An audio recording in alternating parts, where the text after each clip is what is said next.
से जानिब एलपीजी की कीमत में 6 रुपए 45 पैसे फी किलो कमी कर दी गई। ओगरा ने एलपीजी की कीमत में कमी का नोटिफिकेशन जारी कर दिया है, जिसके मुताबिक एलपीजी की कीमत में 6 रुपए 45 पैसे फी किलो कमी की गई है।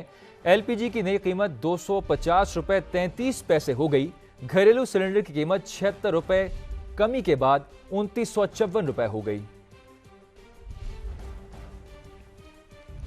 और अब ये जानिए, कराची में गैस का बहरान बदस्तूर बरकरार है। मुख्तलिफ इलाकों में गैस या तो होती ही नहीं या बहुत कम वक्त के लिए आती है। लियारी में गैस बहरान से शहरी कितने परेशान हैं, आइए आपको दिखाते हैं।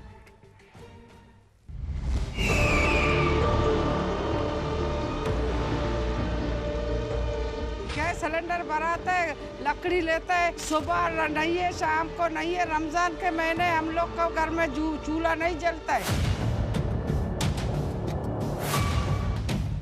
300 रुपए किलो सिलेंडर है। अब रोज इतने कमाने वाले नहीं, तो सिलेंडर कहाँ से भरवाएं? 300 का अगर 1 किलो डलवाते हैं तो 2 दिन खाना बनाएंगे, वो भी खत्म हो जाएगा। परेशानी तो हमारे साथ चलती ही रहती है, कभी पानी नहीं है, कभी गैस नहीं है। मशीन लगाइए, मशीन जिंदाबाद। गरीब बंदे हैं, सही बात है, अफोर्ड नहीं कर सकते सिलेंडर भी 300 का होगा। गरीब आदमी कहाँ से किराए का मकान है, कहाँ से अफोर्ड करेगा?